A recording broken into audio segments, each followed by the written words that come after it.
হ্যাঁ এই আমার দাঁত পেরে গেছে কই ফেলামু দাঁত পড়তেছে তোমার? হ্যাঁ এই যে ধর এন্দুরে গাতা আছে, কয় এন্দুর আমার পচা দাঁত নিয়ে তোর বালা দাঁত দে।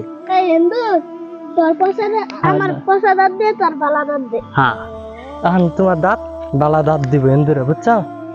এন্দুরের দাঁত কিন্তু শক্ত। ফেলাবা এন্দুরে গাত। আলামিন, হ্যাঁ। তুই এই জায়গায় কি করস? কে হ্যাঁ, কে তোরে আমি এই এত করে কইলাম যে তুই ই কর, দাড়ি কাট, দাড়িটা কাটটা এই করে সাইডে রাখ।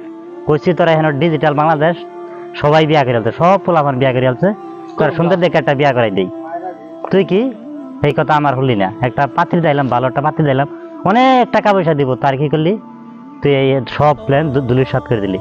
এক মায়ের একটা ছেলে মেয়ে আছিল, সব টাকা পয়সা হাতে এলতি তুই, তার কি করলি? তুই মায়ের রাজি করলাম, অনেক ঠিকছে, ভাইয়ের রাজি করলাম, ভাইয়ের ইয়ের রাজি করলাম, সব সহপরিবার রাজি করলাম, তুই কি করলি?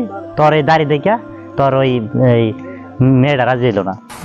দাড়ি কাটাল না? হ্যাঁ, দাড়ি কেটে লাবি না। আমি ইয়ে যেতেছি, বাজার যেতেছি, আমার নাকি যা। আমি দেখি আবার আমার গটুকে খবর দিছে যে আবার বিয়া আবার ইয়ে হবো।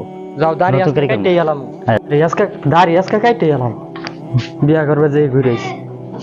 সেরানা বলে পছন্দ করে না, না সেরানা বলে পছন্দ করে না। আজকে দাড়ি কাট দেয়া 16 বছরের ফুলানো যাবো, দাড়ি কাট বড় হয়েছে গরতানি কাটতে গেলাম। এই যে নইছি খন্তা দাড়ি আজকে থুইতাম না, বাহে মুখ করে না তো 14 গোষ্ঠীরে আজকে বুঝাম। আলামিন, তুই এগুলো কি করতেছ? দাড়ি কাটে না তো, দাড়ি কাটা গুণা। তুমি এই কথা কও না, দাড়ি জ্বালাই আছি আমি, দাড়ি নিকে বিয়া করা হইতেছে না, কোনো সেরানো বিয়া হয় না, বাহে মুখ করে বিয়া করবা যে ঘুরে আইছি। সেরা কয়তো দাড়ি দেখে আমি বিয়া করতাম না তোরে। আরে না, তুমি দাড়ি আগে রাখছিল না, তুমি নতুন করে রাখছো, এটা তুমি কেটে ফেলাইতেছ। দাড়ি হচ্ছে নবীর সুন্নত। সুন্নতের কোনো দাম নাই। 24টা ঘন্টায় গুণা লেখে, নামাজে খারালে গুণা লেখে, হজ করবার গেলে গুণা লেখে। তুমি দাড়ি কাটো না, তোমার বাপের মরণ লাগবো, তোমারও মরণ লাগবো। তুমি যদি দাড়িটা নিয়ে কবরে জগতে যাও, মরে না তখন কথা না যে বিয়া করা হইতেছি না। আমার কথা শোনো, তুমি দাড়ি নিয়ে যদি কবর জগতে যাও, তোমার আমার আল্লাহ এই উচিত আল্লাহ মাফ করতে পারে। তুমি দাড়ি নিয়ে বিয়া করতে পারো না। যেসব মেয়ে তোমার দাড়ি নিয়ে বিয়া ব্যবস্থা না, ওইসব মেয়ে বিয়া করার দরকার নাই। যেসব মেয়ের দাড়ি পছন্দ করে, তুমি ওই মেয়ের বিয়া করবা। দাড়ি রেখা অবস্থা তোমার যে মেয়ে বিয়া করবো, ওই মেয়ে বিয়া করলে তোমার সংসারে সুখী হইতে পারবা। তুমি দাড়ি রেখে দাও, তুমি ধৈর্য ধারণ করো। ধৈর্য ধারণ করলে আল্লাহ পাক তার সফলতা আছে। কথা বলছো? আচ্ছা রই নাম একটা কথা কই, আলামিনের 22 তারিখ গেতেছে যে এন্দুর কথা দাঁত দিবেন দিকে, যে এন্দুরের কোনো শক্তি আছে?